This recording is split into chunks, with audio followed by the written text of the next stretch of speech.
yo me atrevería a decir, aunque parezca o le pueda parecer al espectador una paradoja, la ternura. Hay algo que a mí, al margen de los homenajes a películas próximas por el género, a mí hay una cosa como de Renoir que destila esta película, que es que todos y cada uno tienen sus razones. Después, igual, no sé, me parece... Yo soy un enamorado loco de esta película porque me parece que hay una capacidad de síntesis, de un manejo de unos materiales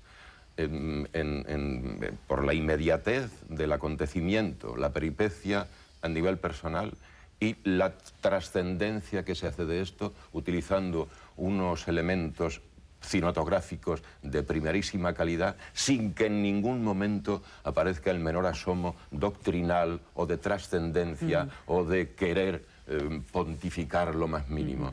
La sencillez del manejo de unos elementos de primera línea que son realmente prodigiosos, con unos actores además, que efectivamente yo, como tú has señalado, y me parece que es importante insistir, si hay una palabra que se puede aplicar a estos muchachos, la renovación que han hecho de un panorama cinematográfico en una dirección, a mí me parece sencillamente prodigiosa. Yo lo que tengo siempre mis dudas cuando veo Fargo es quién ha influido en quién. Igual son vasos comunicantes, pero tiene algo de Twin Peaks. Hay algo que tenía Twin Peaks en la imaginería, en el mundo de la madera, en esa presencia de unas calles más o menos deshabitadas, pero que sabemos que están latiendo. Vamos a ver, yo creo, una de las grandes películas de los últimos años, una película de verdadera renovación del cine negro, porque el cine negro requería precisamente, pues eso, ver unas caras nuevas, unos lugares distintos, y bueno, vamos a ver un cartel maravilloso que dice Welcome Brains, el hogar de Paul Bunyan. Para entroncarlo con lo que dice mi amigo Pepe Sacristán, no sé si era Bioy Casares el que recogía en aquello de los jardines, de las citas, que había un pueblo mexicano donde él había estado, que había un cartel de este tipo que vendría muy bien para esta película. Decía ese cartel, pueblo tal, decía, no somos tan malos. Yo creo que eso vendría muy bien para entrar en esta película y en el conocimiento. Con todos ustedes, Fargo, de Joel Cohen, en realidad de los hermanos Cohen.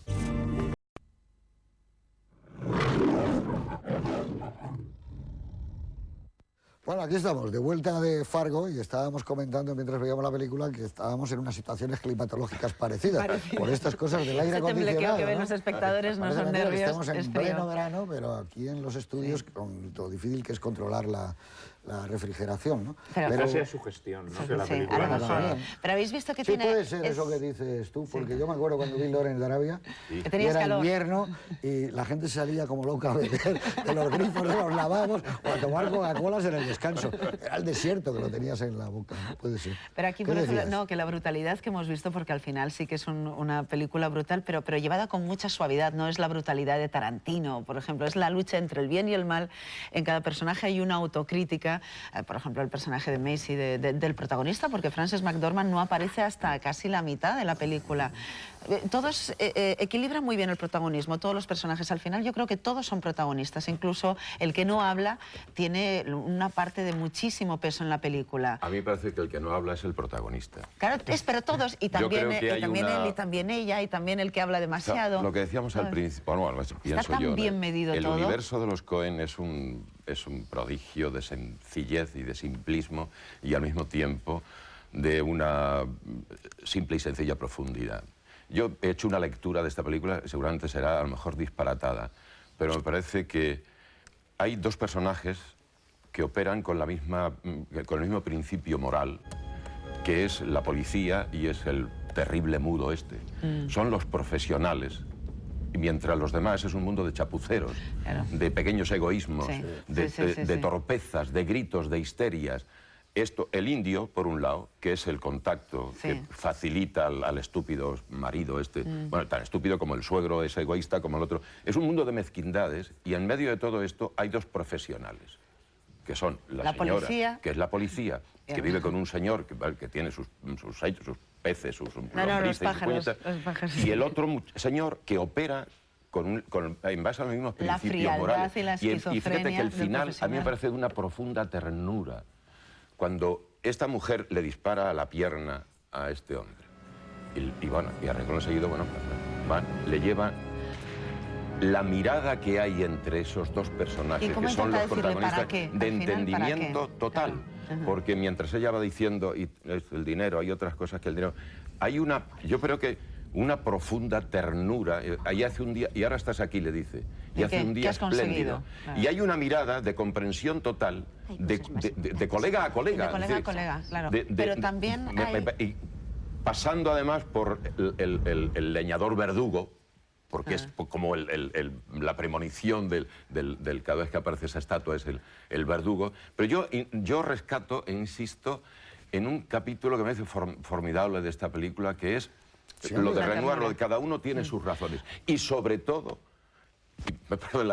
es la razón de tanto, digo, en su desarrollo más elemental y más simple, tanto de la policía como de este hombre que tiene un orden de prioridades clarísimo. Las tortitas. Las tortitas. Primero comer y luego ya veremos si se echan tortas.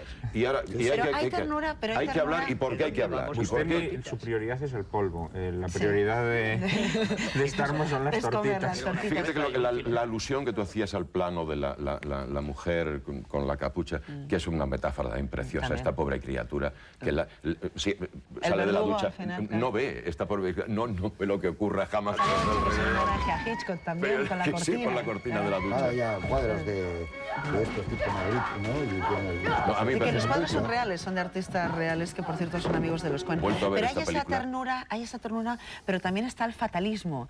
Quiero decir, el cine de los Coen, al final no hay finales felices. Ese final, aunque no te dan ninguna instrucción de cómo tiene el espectador que ver esa película, cuál es el sentimiento que tiene que producir dentro de ti, pero al final sí que te queda ese pozo, la crítica a cada personaje que conlleva al personaje y luego ese fatalismo, ¿no? Y al final, pues ¿para qué? Con el día tan bonito que hace. Y ella también se queda como un poco desesperanzada, como un poco, al final, pues...